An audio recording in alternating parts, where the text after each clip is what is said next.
everyone.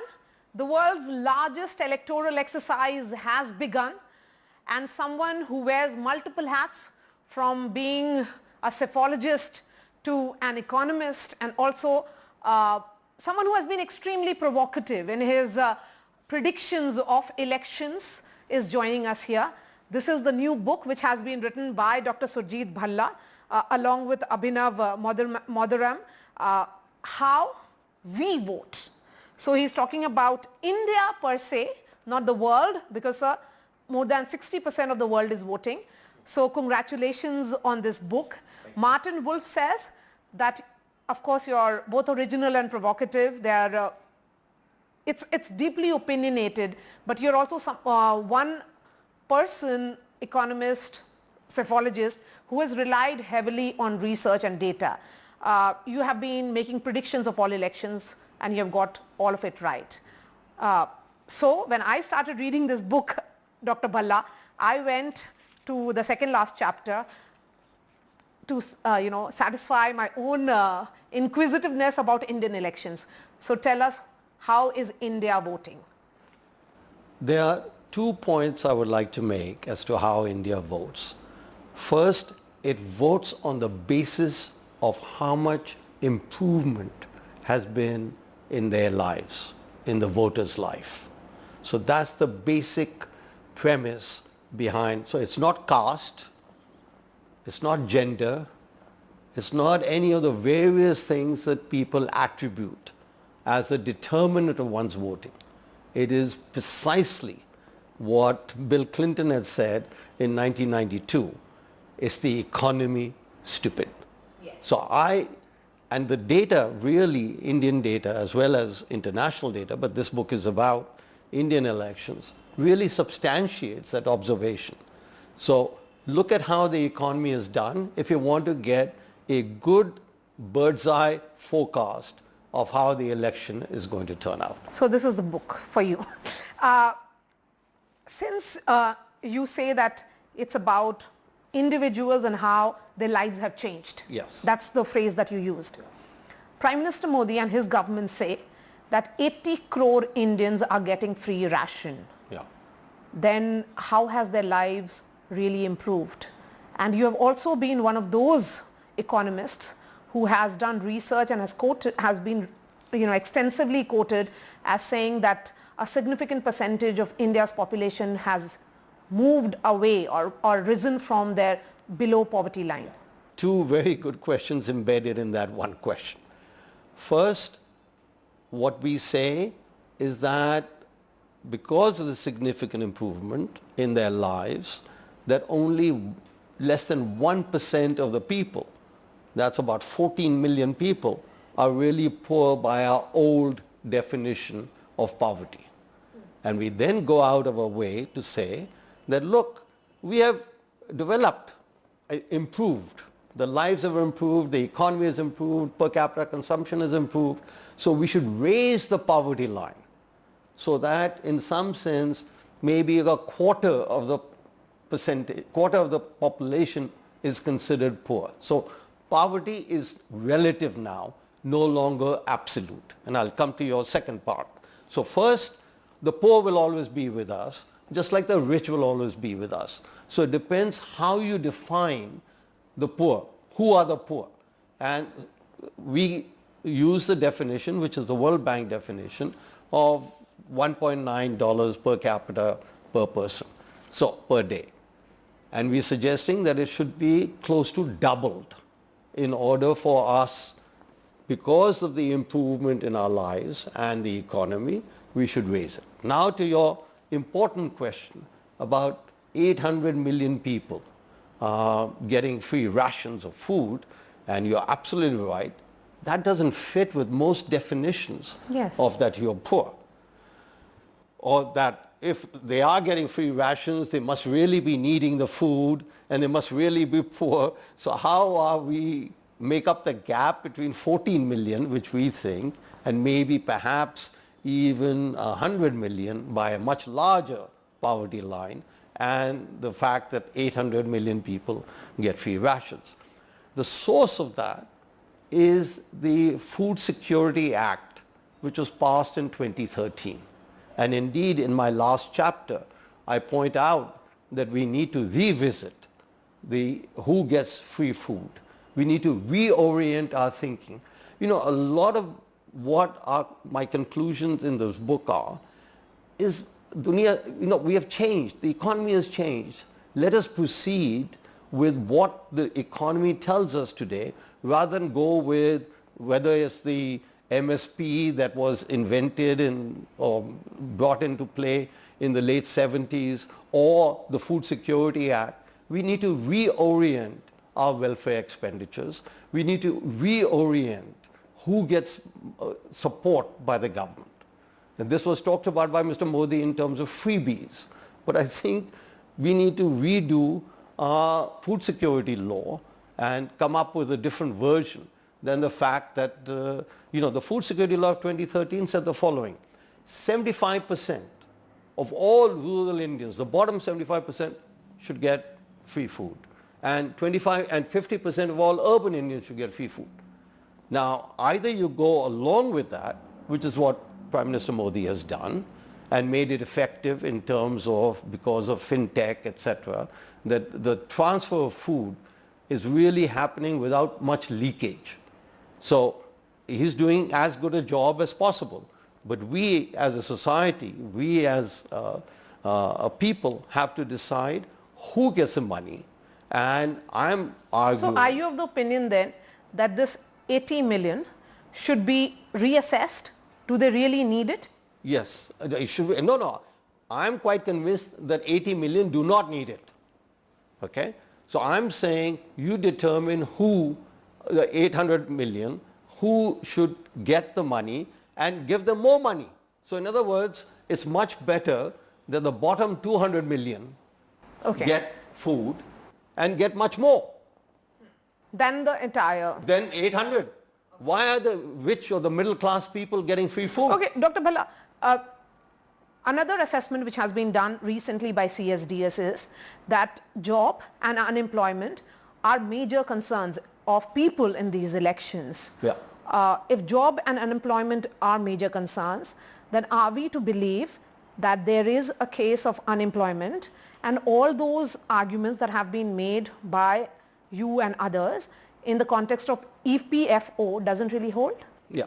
Look, there is not, and this is something that is discussed extensively in the book, there's not a single election that I know of, whether in India or anywhere else in the world, where price rise is not an issue of election, where jobs are not an issue of elections. This happens everywhere, because what the opposition anywhere in the world wants to show is that, listen, the economy is not doing well. So therefore, what are the two things, you know, you can say GDP growth, etc., but that doesn't appeal to the common voter, right? You say, look, you don't have jobs.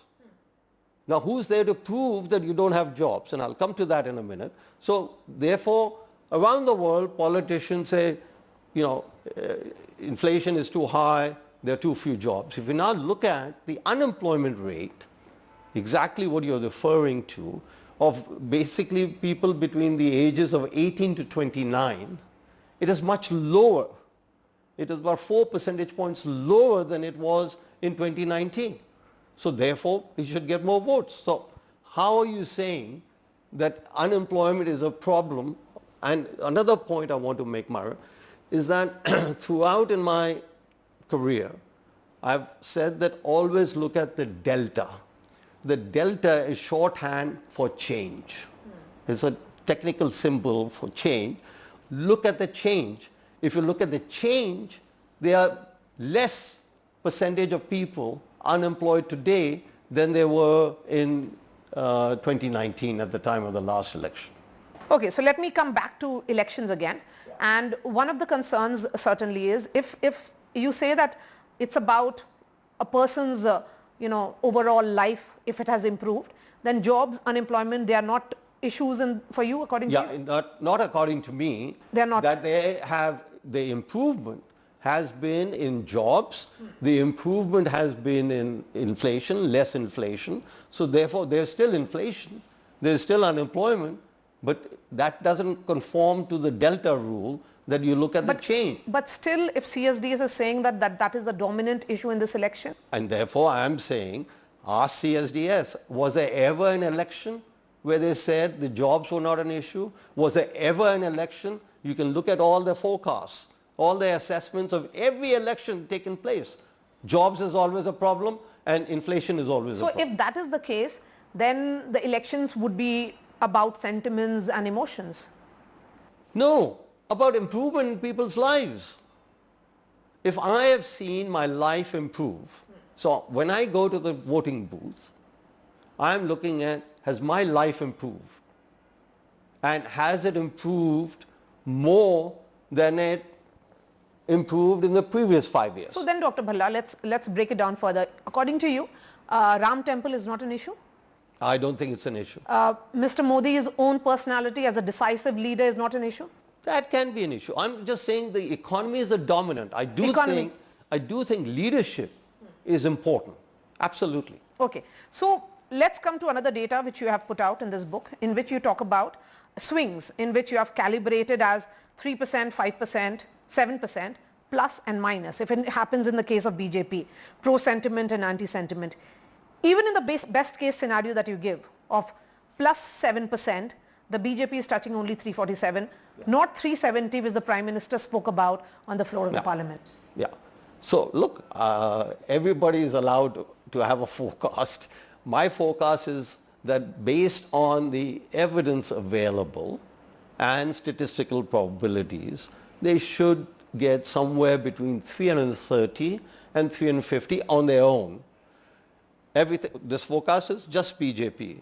So you are of the opinion, let me reiterate it, what you have said, that the BJP in 2024 elections is bettering its tally of 303 of 2019 and is also going ahead and is likely to be in the range of 330 to 350. Yes. Most likely, most probable forecast, where like in a cricket match or something, 70% chance that a team will win. There's a better than 70% chance that it'll be between 330 and 350. Now, it can be a wave election. It can be. It can be. Every election has the potential of being a wave election and has the potential of not being a wave election. That we don't know. We can look. Are there any signs after the first phase? None.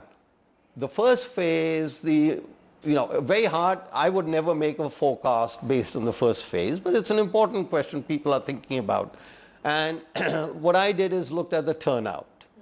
And you need to dig deeper into the turnout based on who won last time. So did the turnout increase in the seats that the BJP lost and the seats that the BJP won, and vice versa for the alliance? I haven't done the analysis, but I think you're not going to get much from this first analysis of the turnout. It was just a matter of 2% or so, a decline in turnout. In some states, it went up by 4 or 5 percentage points.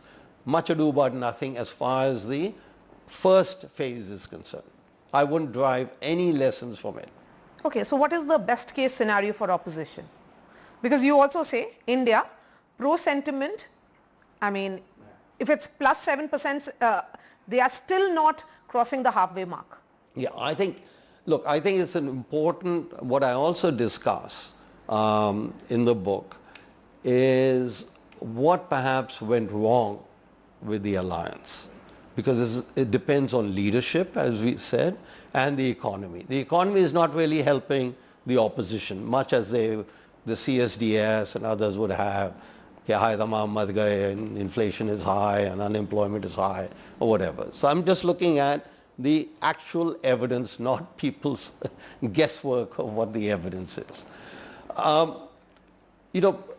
think the major problem with the alliance is leadership. What you had just asked, doesn't leadership matter? And I said the economy matters the most and the leadership matters second. And both of them are in favor of the BJP and Prime Minister Modi.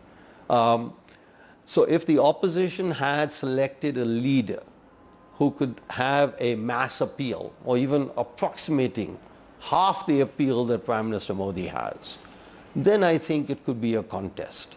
Okay, so if the Prime Minister says that there will be 400 par, that's not happening, according to you? No, I'm not, no. I just said the weight of the probability, Okay. what I would say is 60-70%, is somewhere around 330 to 350. For the NDA or for the BJP? BJP. For the BJP. Okay. Let me go a little deep on that point. So if the BJP has maxed in central India and northern India, so where are these additional 23, 25 or 35 seats coming from? Okay. This is also an important question. The argument, and that also is discussed well in the book. The argument is, okay, look, they maxed out, then isn't it very likely that they will lose some, let alone gain some? Look at the margins. They had very comfortable margins in North India, 30%, 40%, etc. So they can lose some of the margin, but they're not going to lose the seat. It's very unlikely that they will lose the seat. Second, where are they going to gain in North?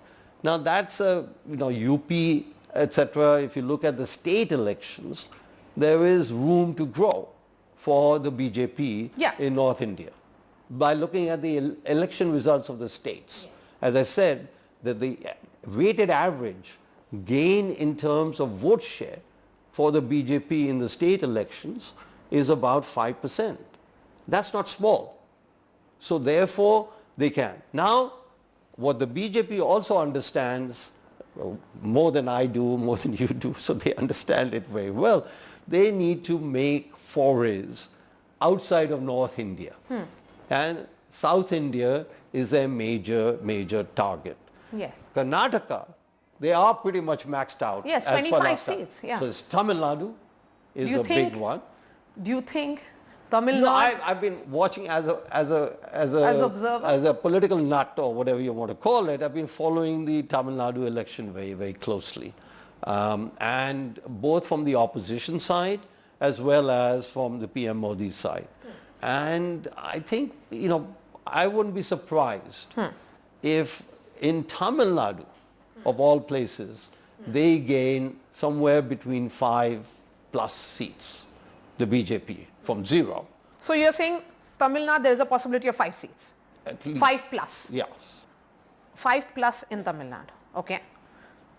Kerala maybe 1 or 2. You're of the opinion that the BJP is opening its account in Kerala? In Karnataka? Kerala. In Kerala, maybe 1. I mean, that won't make much difference, maybe 2. It's very hard. My analysis in this book is not really at the ground level. If I were doing it now, I would do the ground level type of analysis and questions, etc. But I think South is where some forays are going to be likely to be made. What makes you think that there is a possibility of 5+ seats in Tamil Nadu? It's a Dravidian space. The Dravidian parties have been very anti-BJP. Yeah, and this is where both sides have, the DMK has polarized the election. Yes. Around the South, around... The linguistic identity, about the pride. So I think, if I were, and the DMK, talk about being maxed out. The DMK is maxed out. Yes. Okay. 38. Yeah, and they have really tried to hurt a lot of the Hindu sentiments, though I don't believe that religion has much to do in this election. But, these are the issues when you're maxed out. If I am in Tamil Nadu and I'm looking for a reason not to vote for the DMK, this will be as to the kind of noises they have made. So this will come into play. And they have some good leaders, individual leaders. And they could win their seats. But is it the Modi factor at play in Tamil Nadu, or is it more to do with the candidates that the BJP has fielded? No, I think, look, you cannot ignore, and we saw in the 2014 election and we saw in the 2019 election, all the forecasts of what the BJP would get turned out to be less than what they got. And all of the delta, all of the extra was because of Modi. Okay? And I think the opposition knows it and the BJP knows it. I mean, he is an exceptional leader who has proved in 6 elections, there's a nice little Yes, section I saw that as as well. to, he hasn't lost an election. And the other important thing about this election for Modi, etc., is if he wins, he will equal Nehru's record of 3 elections in a row. But there is a record that the Prime Minister has set for himself, a number better than what Rajiv Gandhi got in, I think it was 415. 412 or No, 414. but that was 415. And I don't know whether he has said that, but to me it was a most exceptional election. And we know with the crash that came from 415 that year to 189 or whatever it was that he got in. So then in that case, if it's not one of those, so it's not a record-breaking election. I think in many ways, if he wins the 3rd election, it is a record-breaking election, record equaling at least. And mind you, around the world, and that's a nice little discussion in the book, for any leader to win 3 elections in a row is like a record-breaking effort. Okay, so let me come to my last question. What is in it in this election for the opposition or the India bloc? What can they do in order to improve the what forecast? have they done? They haven't done much in order to win. That's my major complaint if I were in the opposition. Look, there's a lot of discussion which we haven't had time to go into as to the kind of games, the false commentary games that the opposition has played with. Oh my God, the Modi promised 20 million jobs a year. You can't find that anywhere. Okay? Or that employment is a big problem. More jobs have been created in the last 5 years, right, than at any other 5-year period in Indian history. The rest of the world is saying India is doing very well, and here you are, some economists get together and say GDP growth is vastly overstated. I mean, this is not, whether the economists are doing it or the opposition is doing it, it doesn't help their credibility. So I think as an opposition, they should have had, there isn't much they can do other than to be creative. We know that BJP is popular, or the Modi is very, very popular. They could have come up with something that sticks rather than coming up with a number like you mentioned, a CMIE, unemployment is... Then Dr. Bhalla, if BJP is in the range of 330 to 350, then the opposition is not really improving its tally. No, it's not. Congress is going below 2019 number. That's a very good question. Okay? And let me put it just like I gave 70% chance that the BJP will get somewhere between 330 and 350. There is better than even chance that the Congress alone, Haath Ka Chhap, will be less than what they got in 2019. At least that's what the model says. The model says, and model takes into account everything and nothing, if you will. It doesn't look at what's happening. It's just looking at a long historical 70-year time trend. And according to that, the Congress should be getting about 2 percentage points less votes than they got last time. So something like 17.5% or so is what the model is saying. And unless I'm given reasons to think that the model will be wrong, I have to stick with the model. So 4th of June, your last word, there is going to be history that will be made in India. That history in the sense of 3 victories in a row, something we've all grown up with, and I was quite alive when Nehru won the 62 election, but most of this population hasn't seen anything close to it.